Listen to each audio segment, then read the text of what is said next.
천국 누림의 조건이라는 말씀으로 함께 은혜를 나누겠습니다. 우리가 지금 마태복음 16장에 관련된 말씀을 나누고 있는데 첫 번째가 바로 교훈에 관련된 얘기인 것이죠. 바리새인과 사두개인들의 교훈을 조심해라, 이렇게 예수님께서 말씀하시는 것을 봅니다. 그래서 바리새인이 말하는 것은 종교적인 교훈을 말하는 거잖아요. 그리고 사두개인이 말하는 것은 세상을 살아가는 것에 대한 방법을 말하는 거죠. 예수님께서 그 교훈을 누룩이다라고 얘기했어요. 그러면서 예수님께서는 그 교훈과 반대되는 하나님의 교훈을 우리에게 보여주는데, 그것이 베드로의 고백을 통해서 나오게 되는 것이죠. 주는 그리스도시요 살아계신 하나님의 아들이십니다. 하나는 믿음으로 시작하는 예수 그리스도를 주로 고백하는 그 교훈과, 하나는 바로 종교적이며 그리고 철학적이며 문화적인 이 교훈, 이것이 이 세상 가운데 두 가지가 흐르는 거예요. 그래서 하나는 생명을 우리에게 가져다주는 생명과의 흐름을 통해 오는 것이고, 하나는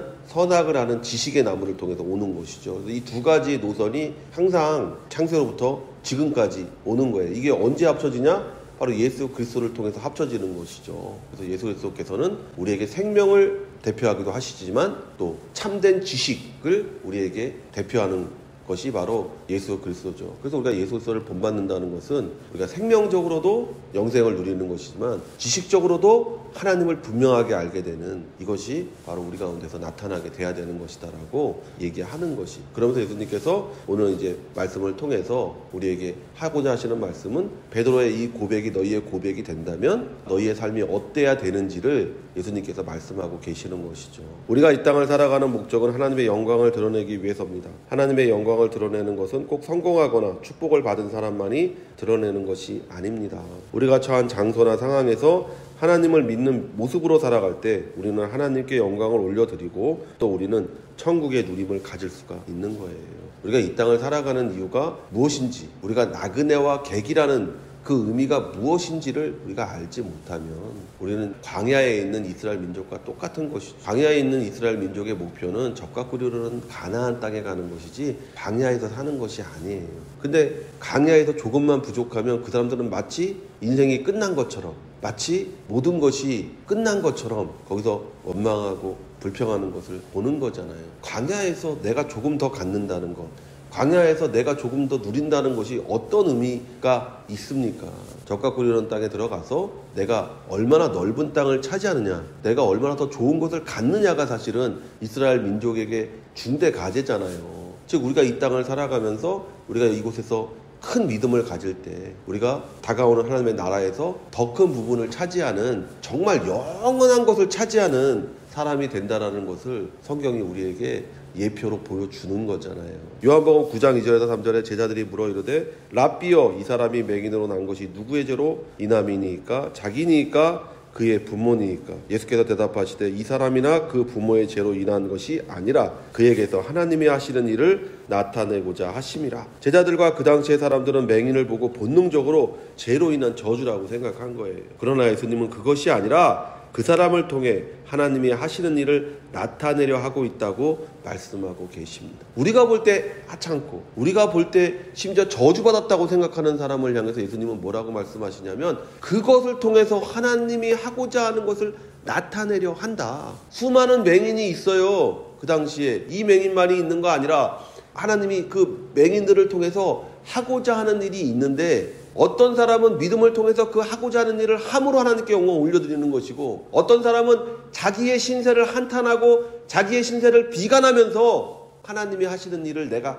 가로막고 있는 것이죠. 내가 부족한 것, 내가 연약한 것이 핑계거리가 되는 거예요. 우리는 우리의 연약함에 대해서 변명해요. 제자들이 맹인을 보면서 던졌던 질문이에요. 저 맹인이 뭘 할 수 있겠어요? 저 맹인 누구의 죄로 저렇게 눈이 먼 겁니까? 하고 예수님께 물을 때 예수님은 아니야, 하나님이 그 사람을 통해서 하고자 하는 게 있어. 그게 믿음이에요, 여러분. 우리가 믿음이라고 말하는 게 바로 그거예요. 하나님이 나를 통해서 무언가를 하고자 하신다. 하나님이 나를 통해서 이 땅에서 무언가를 하고자 하신다. 그것이 위대한 일일 수도 있고 그것이 아주 작은 일일 수도 있죠.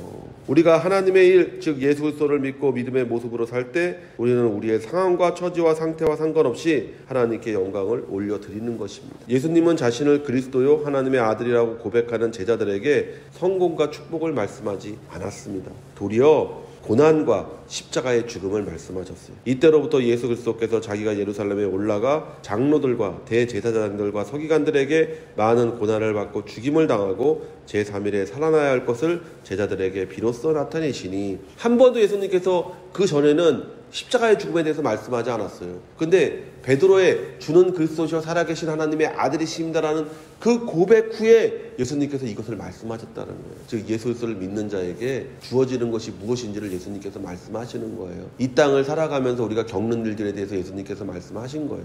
우리는 그리스도와 함께 십자가에 못 박힌 자가 돼 갑니다. 내 욕망대로, 내 욕심대로 살지 않잖아요. 내 주장대로 살지 않잖아요. 그렇게 살지 않기 때문에 우리가 고난을 당하는 것이고, 그렇게 살지 않으려고 우리가 십자가에 못 박혀 죽는 체험을 하는 것이에요. 그리고 나서 비로소 우리가 부활을 체험하는 사람이 되는 것이고 천국을 경험하는 사람이 되는 거예요.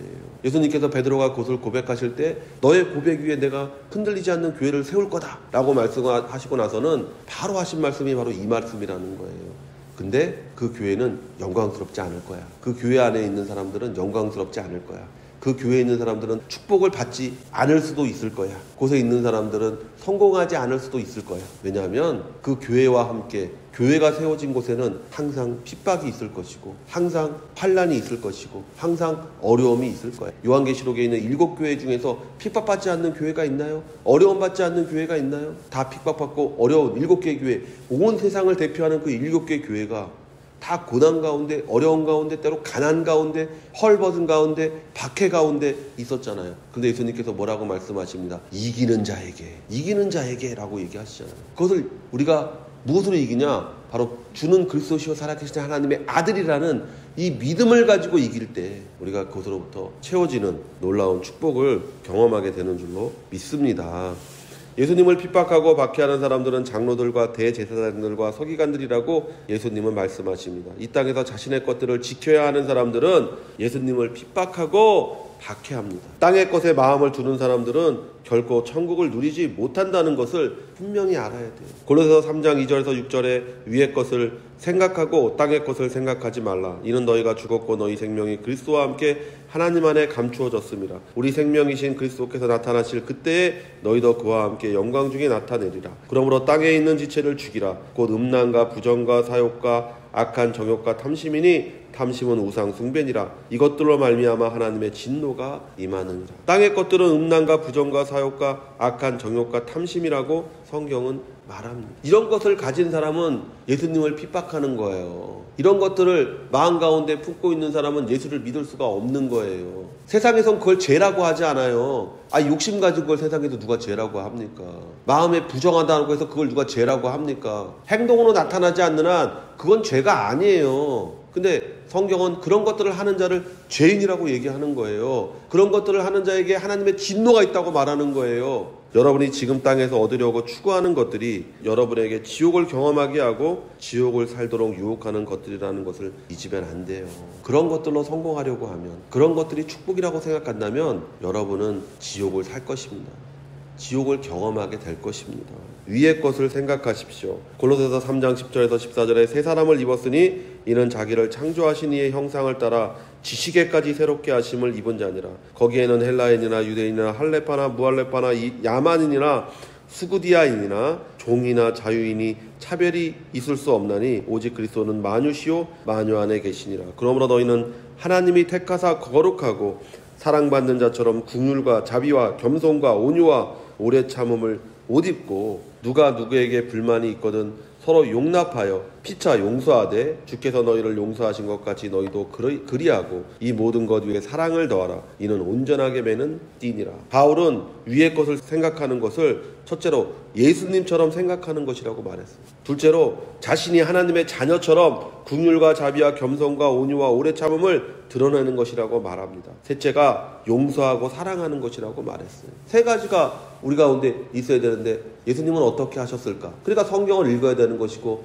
성경을 묵상할 수밖에 없는 것이죠. 예수님이 하신 일을 모르는데 어떻게 내가 예수님처럼 생각을 합니까? 말도 안 되는 것이죠. 말씀을 읽고 그 다음에 성령의 충만함을 받아 성령의 인도함을 받으면 우리가 예수님처럼 생각하고 예수님처럼 말하는 사람이 되는 것이죠. 둘째로 예수 믿는 사람처럼 삶의 기질이나 이런 삶의 모습이 드러나야 되는 것이고, 그것의 가장 바탕이 되는 것은 용서하는 것과 사랑이다라고 얘기하고 있는 것을 보게 되는 것이죠. 이 태도와 마음을 가질 때 천국을 누리는 성도가 되는 거예요. 베드로가 예수를 붙들고 항변하여 이르되 주여 그리 마옵소서, 이 일이 결코 주께 미치지 아니하리이다. 예수께서 돌이키시며 베드로에게 이르시되 사탄아 내뒤로 물러가라. 너는 나를 넘어지게 하는 자로다. 내가 하나님의 일을 생각하지 아니하고 도리어 사람의 일을 생각하는도다 하시고. 그러나 우리는 모두 자신의 생각을 내려놓지 못합니다. 인간의 교훈을 항상 떨쳐내지 못하기 때문에 하나님의 말씀에 순종하는 것이 아니라 도리어 하나님을 설득하려고 합니다. 베드로는 예수님의 십자가의 죽으심의 길을 저지하려고 합니다. 베드로의 생각에는 예수님은 이스라엘의 왕이 되어야 되는 거예요.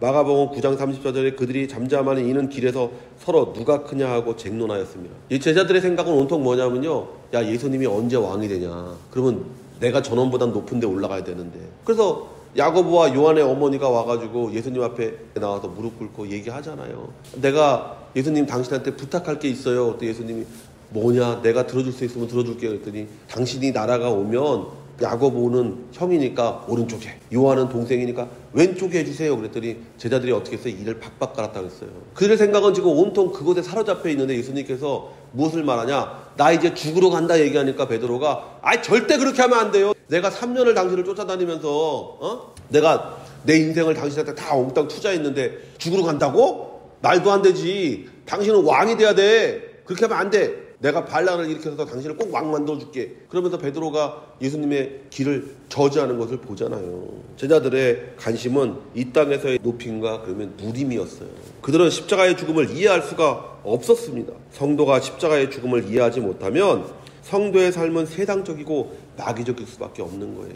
땅의 것에 집중하는 성도라면 그 사람들은 예수를 베드로가 주라고 고백했잖아요. 주는 그리스도의 살아계신 하나님의 아들이라고 고백한 사람은 베드로였어요.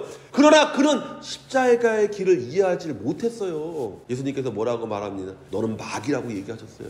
우리 믿는 사람이 베드로와 같을 수 있죠. 또 베드로와 같은 우리가 생각을 하죠. 세상에서 성공하고 세상에서 축복받고 나쁘다는 것이 아닙니다. 결단코. 그게 목적이면 안 된다라고 얘기하는 거예요. 그러면 다른 것들이 다 삐뚤어지고 다른 것들이 다 왜곡되어지는 거예요. 예수님이 오늘 말씀하시잖아요. 성도는 무엇보다 십자가의 길을 이해해야 됩니다. 무엇보다 십자가의 길을 내 길이라고 생각해야 되고 믿어야 됩니다. 이에 예수께서 제자들에게 이르시되 누구든지 나를 따라오려거든 자기를 부인하고 자기 십자가를 지고 나를 따를 것이니라. 이걸 이해하지 못하고 이걸 내가 받아들이지 않으면 우리는 비록 믿는 자지만 세상적인 사람이요, 비록 믿는 자지만 마귀의 자식일 수밖에 없다고 예수님께서 말씀하고 계시잖아요. 이 땅에서의 천국 누림의 조건을 예수님은 자기를 부인하고 십자가를 지고 예수님을 따라가는 것이라고 말씀하고 계십니다. 누가 고난을 좋아합니까? 누가 가난을 좋아합니까? 누가 병든 거 좋아합니까? 그러나 그 고난 속에서 나의 정욕과 욕심을 내려놓고 주어진 환경에서 말씀을 따라 살 때 천국을 누리고 천국을 차지하는 자들이 되는 거예요. 자기 십자가를 진다는 거예요, 여러분. 나의 연약함, 나의 부족함에도 불구하고 그걸 변명거리로 삼지 않고 그거를 할 수 없다는 핑계거리로 삼지 않고 그럼에도 내가 나의 연약함과 나의 부족함을 끌고 어떻게든 주님의 뜻대로 살려고 몸부림칠 때, 어떻게든 주의 말씀에 순종하려고 애를 쓸 때 우리가 주님을 따라가는 자가 되는 것이고 그곳에서 천국 누림의 역사를 우리가 체험하는 그와 같은 복된 인생이 되는 것입니다. 다 이와 같은 성도 되시기를 예수의 이름으로 축원을 드립니다.